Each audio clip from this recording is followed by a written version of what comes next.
નમસ્કાર દર્શક મિત્રો, હું શીતલ મહેતા ન્યૂઝ ઓફ કચ્છમાં આપનું સ્વાગત છે। જોઈએ આજના સમાચાર।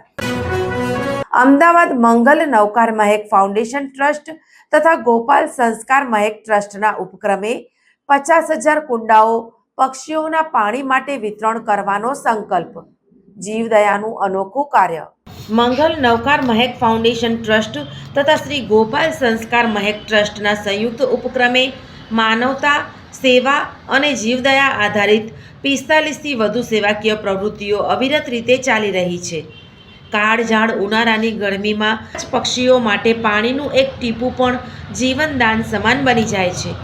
આ પવિત્ર ભાવનાથી પ્રેરાઈને સંસ્થાએ આ વર્ષે પણ 50,000 પક્ષીઓને પાણી પીવાના કુંડાઓનું વિનામૂલ્યે વિતરણ કરવાનો મહત્વાકાંક્ષી સંકલ્પ લીધો છે।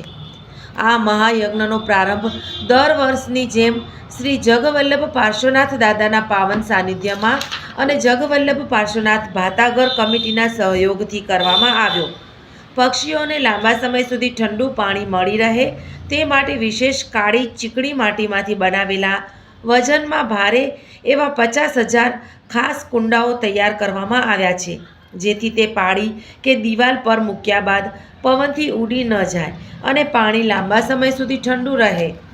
આ પવિત્ર કાર્યના પ્રારંભ પ્રસંગે આજે 1,500 પક્ષીઓને પાણી પીવાના કુંડાઓનું વિનામૂલ્યે વિતરણ કરવામાં આવ્યું।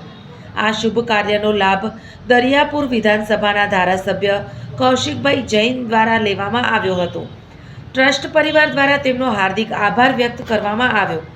સાથે સાથે જગવલ્લભ પાર્શ્વનાથ ભાતા કમિટી દ્વારા ઉકાળેલું પાણી પીતા તપસ્વીઓને ફ્રીજ જેટલું ઠંડુ પાણી મળી રહે તે માટે ચીકણી કાળી માટી અને શિયાળામાં પકવેલા 1,000 વિશેષ માટલાઓનું પણ વિતરણ કરવામાં આવ્યું।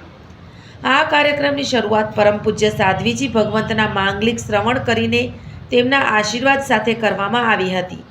આ સમગ્ર આયોજનમાં નીરવભાઈ શાહ, જગવલ્લભ પાર્શ્વનાથ ભાતા કમિટીના સભ્યો તેમજ મંગલ નવકાર મહેક ગ્રુપના કાર્યકર્તાઓએ ખૂબ જ નિષ્ઠા અને સેવાભાવથી કામગીરી પાર પાડી હતી। આવનારા દિવસોમાં દરરોજ જુદી જુદી જગ્યાએ વિનામૂલ્યે કુંડાઓનું વિતરણ કરવામાં આવશે। સંસ્થા દ્વારા તમામ શ્રદ્ધાળુઓ અને સેવાભાવી ભાઈ બહેનોને આ પુણ્ય કાર્યનો લાભ લેવા હાર્દિક આમંત્રણ આપવામાં આવ્યું છે। એક કુંડું પાણીનું મૂકો એમાં હજારો પ્રાણ બચી શકે છે।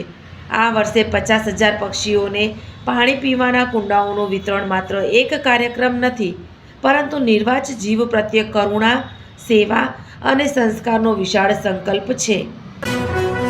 દર્શક મિત્રો, આજે તારીખ 16 માર્ચ 2026 આ હતા આજના સમાચાર। આવતીકાલે ફરી મળીશું, ત્યાં સુધી મને રજા આપશો। નમસ્કાર।